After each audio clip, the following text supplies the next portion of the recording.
Oui, ma première impression est que une équipe ne se prépare pas en un jour. C'est un travail de titan qui a été fait depuis un laps de temps et qui a fait qu'aujourd'hui, nous avons au moins une ossature potable.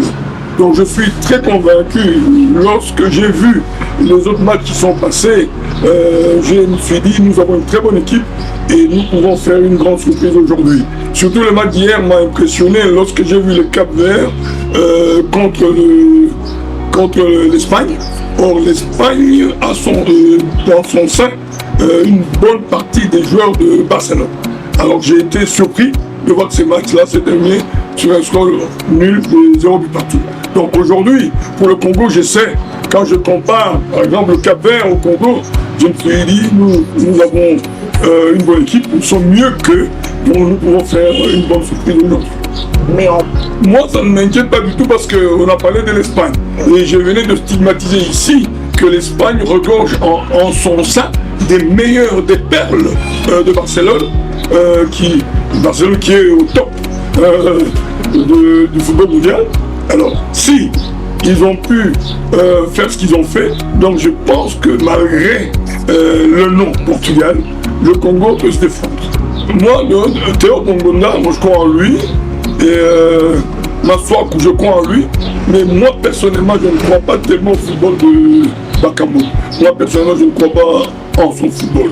C'est un opportuniste, mais il n'a pas une finesse que moi j'aime dans le football. Il n'a pris de l'âge, hein. C'est un ancien combattant. Il n'a plus les mêmes réflexes qu'il avait à l'époque. Et je crois qu'on doit essayer un peu profiter de jeunes gens qui ont encore du football dans leurs jambes et qui ont leur jeunesse, qui peuvent nous faire de bonnes choses. Moi, je suis très nationaliste, raison pour laquelle j'aime bien les joueurs locaux. Et je compare certains pays africains, certaines équipes nationales africaines. En tout cas, la bonne partie, ce sont des joueurs qui jouent localement et qui sont ensemble pendant longtemps, qui sont mis au vert bien avant et qui se connaissent. Et la coordination, l'automaticité vient plus rapidement. Mais quand je vois que notre équipe est pleine des joueurs, des binationaux, des joueurs qui jouent à l'extérieur, moi j'aurais voulu quand même qu'il y ait des joueurs locaux, parce qu'il y en a. Je suis convaincu qu'il y en a. Donc je voudrais que tous les Congolais soient derrière notre équipe nationale, parce que notre équipe nationale c'est une fierté. Donc nous devons absolument supporter et être avec eux de cœur, parce que nous ne sommes pas sur place, mais nous pourrons au moins être avec eux de cœur pour souhaiter à ce qu'ils fassent une bonne entrée dans cette Coupe du Monde après toutes ces années passées.